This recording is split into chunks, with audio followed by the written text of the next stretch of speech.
Oxford from the inside. The good, the bad, but always the truth.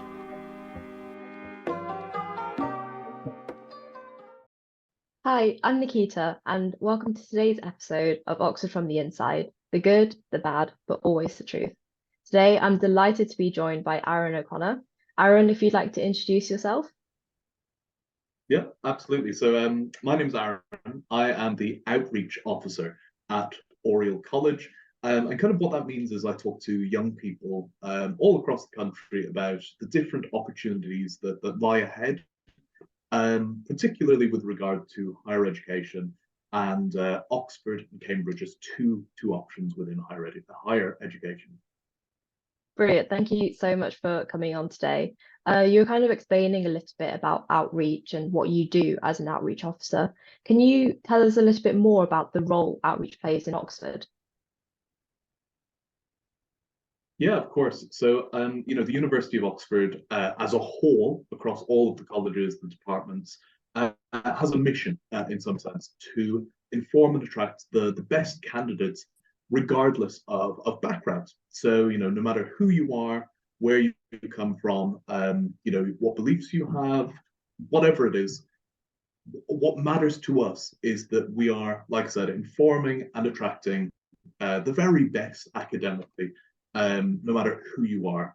And so, my role and the role that colleagues have across the university is to work with young people who may not otherwise have all the information they need about higher education or the support they need in order to make, competitive applications, in spite of the fact that they might have really, really, really amazing academic ability and potential. Great. And I think that your work and all the other work that the outreach officers across Oxford are doing is really having a positive impact.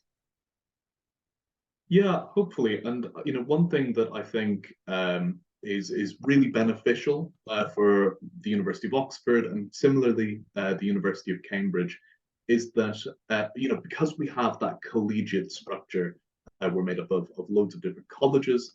We have the ability to kind of like divide up the country into smaller little chunks between the colleges. And so at Oriel, we work with a number of different local authorities. These are Worcestershire, Herefordshire, Wolverhampton, Walsall, Dudley, and two London boroughs, Kensington and Chelsea and Richmond. And because, we have a smaller selection of schools to work with, it means we can really build up relationships with staff at those schools and with students thinking about applications not just to Oxford or to Cambridge, but to top universities. And I think that's really helpful. Great. Thank you so much for explaining that. Um, Moving on to kind of a deep dive into the application process itself, what, in your opinion, should prospective applicants here or indeed at Cambridge be thinking about before they decide to make an application? Yeah, so I think even before we think Oxford or Cambridge, the most important thing that candidates for any university need to be thinking about is course choice. I definitely, when I was at that age of thinking about universities, I definitely fell into the trap of believing that, let's say, chemistry at one university and chemistry at another would be the exact same. And, it was maybe just about picking the university, but different universities do offer different things. And I think it's really important to do that little bit of research to kind of see what a university is going to offer you, whether that's in chemistry or English or law, so on and so forth. So doing that little bit of research first off can be helpful. And ultimately, you need to guide that research by looking at, what you want from a course. Different people obviously want different things. So whether that's years abroad or industry placement or anything else of that sort, different universities have different ability to offer that. So, for instance, at Oxford, we don't have industry placements as part of, any of our courses. So if you were thinking maybe vocational engineering, the University of Oxford might not be able to support you in the way that you might need to be supported or want to be supported.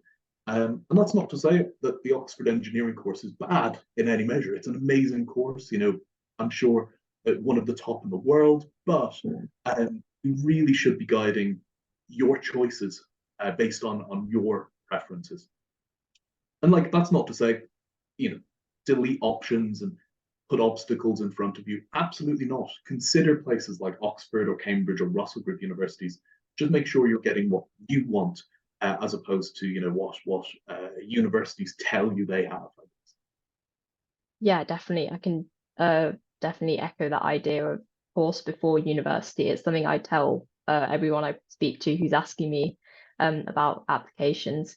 You talked a little bit about maybe doing some research. Is there any particular support available online to kind of help people make that choice? Because it can be a really overwhelming one.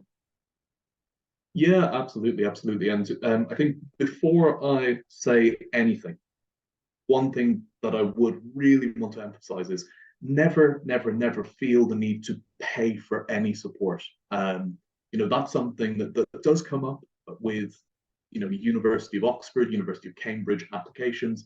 People feel that, they might need to pay for summer schools or for application guidance. And there are lots of people online who will be more than happy to sell you things like that. But we offer lots of different ways, lots of different things to support applicants and prospective students. You don't need to pay, huge amounts of money. You don't need to pay anything in order to put together a really competitive application to Oxford, to Cambridge, to another highly selected university course. So that's the first thing I'd say. Don't spend your money. In terms of what's out there, there's loads out there. Obviously, the University of Oxford, the University of Cambridge, and all other universities will have their websites. And those can be a little bit of a slog to get through. And I absolutely understand that. So, if you want loads and loads and loads of information about the course or living, so on and so forth, at Oxford, Cambridge, and other university, that's the place to look for it. Obviously, any information you can't find on that website, get in touch with let's say someone like me, who is there to help. But then, on top of that, there are loads of other organizations, websites out there to help applicants. Things like InsideUni, for instance, which is a service with loads of support from current students about the applications process, so on and so forth. Colleges at Oxford and Cambridge always run different programs. They're general and specific, depending on what you want. So having a look at the Oxford Outreach Calendar, for instance, can be really helpful. I can send the link across for that as well, if there's any means of distributing that. What Uni can be really helpful as well. What Uni is a website that you can use to compare university courses. You can select kind of what sort of subject area you're interested in, and it will, like within the website, allow you to compare what different universities have on offer. Oxford runs a flagship outreach program, UNIQ, and UNIQ's a really, really helpful thing for kind of applications at that year 12 stage. If you're thinking about, Oxford, Cambridge, etc. Cambridge runs HE Plus, which is kind of another program that's over the long term over there. So there is lots and lots and lots of support out there, more than I could possibly talk about within this interview. But you just have to kind of look for it. And again, remember, there is no need to pay for anything. Loads and loads and loads of amazing support, whether What Uni or InsideUni or Outreach at Oxford, Outreach at Cambridge, that is completely free. Brilliant. Thank you so much. And I'll make sure to put links to all of those resources down in the description. So if you do think that would be helpful, make sure to check them out. I think something else which kind of kind of can be a little bit overwhelming to people initially when they're thinking about Oxford or Cambridge, is this idea of choosing a college. So I know you yourself went to Oxford, so do you have any insights on kind of the things you were bearing in mind when you were picking your college, if indeed there were any? Yeah, so this is where I'm possibly the worst person to ask about, because I didn't know anything about the collegiate system when I applied. I applied from Ireland, and that's where I'm from. I went to school there, and when I was applying, I kind of assumed that Oxford was a campus university. And so when on the UCAS form, it asked if I would like to state a preference for a college, pick the kind of the campus location or the code or whatever. I found that like really confusing. And being, a kind of slightly naive 17-year-old, I didn't bother looking it up. And so I was like, oh, the University of Oxford is probably like, this is probably a subject-based thing. I will leave it up to whoever, does the allocation afterwards to sort it out. That meant that I made an open application, which means I didn't specify a college, and I ended up allocated to Jesus College, and ultimately had a fine time there.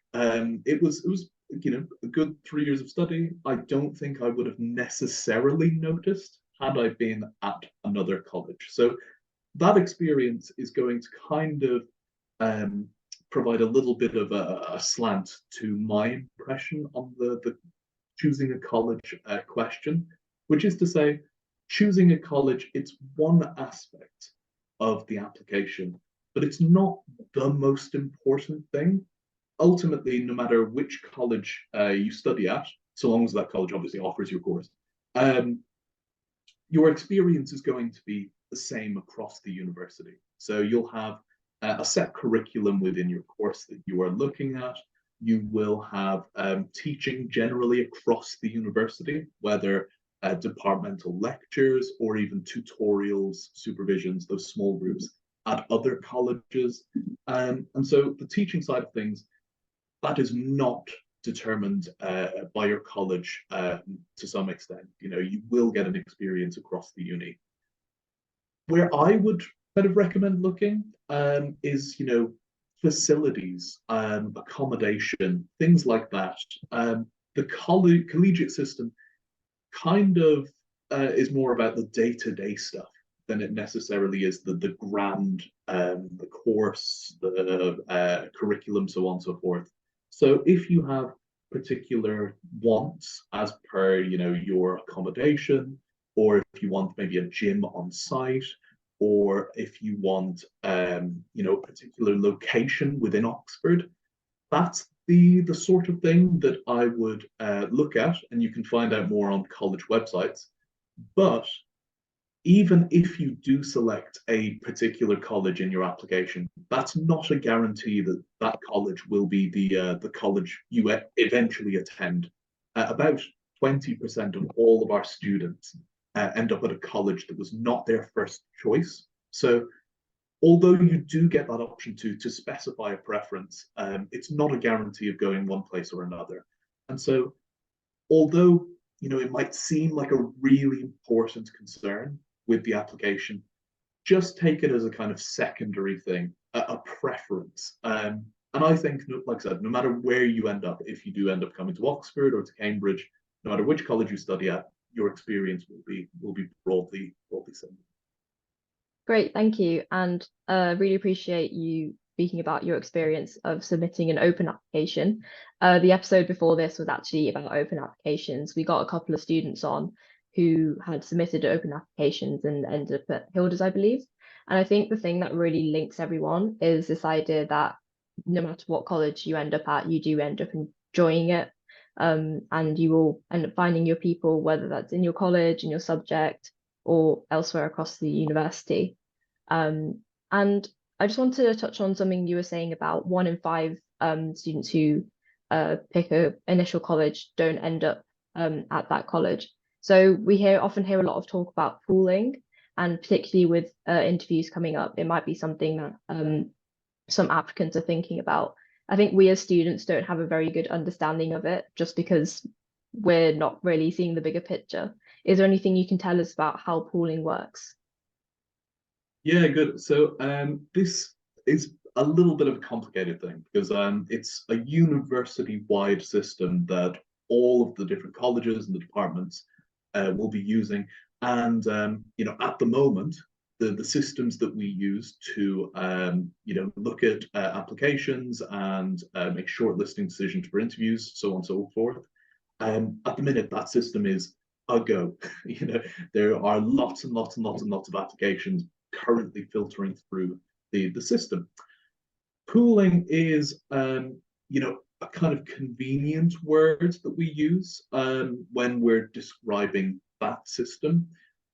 And the way it kind of works to some extent is that at any given point in an application, at least at the point where it's being kind of handled by the university, you could have multiple colleges kind of looking at that application. So all of the applications are in the system, all of the colleges have access to the system, and loads of colleges are looking at each and every kind of application that comes through. I don't, or at least I wouldn't be able to kind of run through the maths of how it works or the exact algorithm that's employed.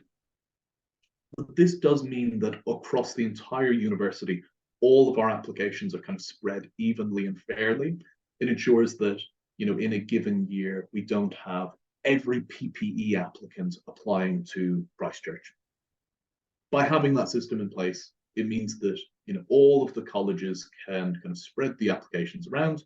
And during the kind of couple of weeks that we have now, this is the point at which applications might move from college to college. It might be the case that a given applicant applies to St. Hilda's, for instance, and then Jesus kind of eventually invites that applicant to interview because the application has shifted from one college to another.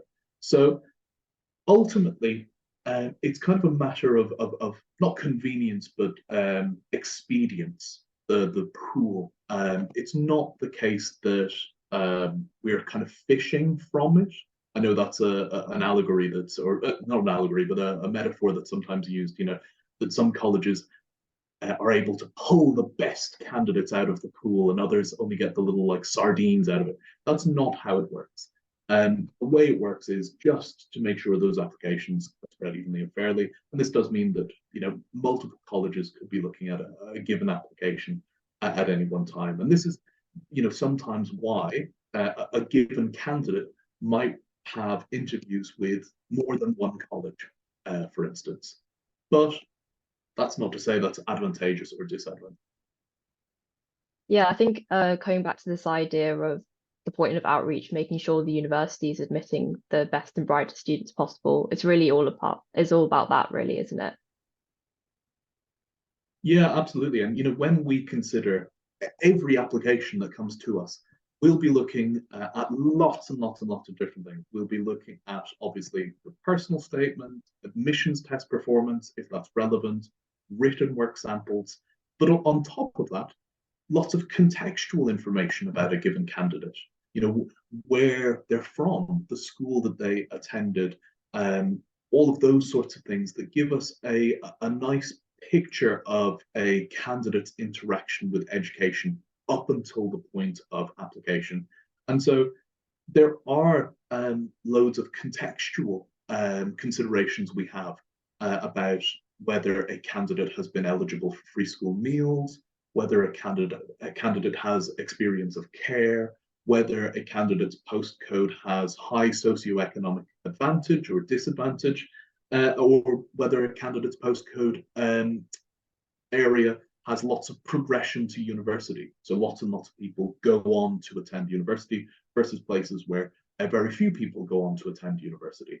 So all of those things contribute to how we look at applications. We're not just making a decision on the personal statement or the admissions test performance, so on and so forth. We're considering everything. And like I said, everything within an academic lens. We want the best and the brightest in your subject. The best potential, the best ability academic. Brilliant. And thank you so much for kind of dispelling some myths. It's really nice to have like a staff member on just to kind of lay things out in a transparent way. And hopefully that's been helpful for any prospective applicants watching. Kind of shifting the focus to maybe current students here at Oxford. If someone is kind of watching and wants to get involved in outreach, no matter which college they're at, how would they go about doing that? Yeah, absolutely. So, every college across the university will have some form of kind of student ambassador scheme. And these are kind of schemes that colleges set up to involve undergraduates and graduate students in outreach. So on the day-to-day, the work that I do is that I will invite maybe 30 year 10 students to Oriel College. They'll come and have a look around. They'll hear from me. They'll have lunch in the college dining hall. But in order to really have an impact on those students, we need help from undergraduates, because ultimately, somebody who's maybe 16, they see someone like me as fusty and over the hill, and they might tune out when I'm kind of talking. And that's fair enough to some extent. But by having undergraduate students there to answer questions, to give tours, to provide an authentic experience of studying, can be so much more impactful than just me talking for the day. So student ambassador schemes are really essential. And oftentimes, the feedback that we receive indicates that it's a given pupil's interaction with an undergraduate student that really consolidates the idea that, yes, they could apply to Oxford or to Cambridge if they so wanted. So have a look. All colleges pretty much will have some form of getting involved with outreach. That's really key.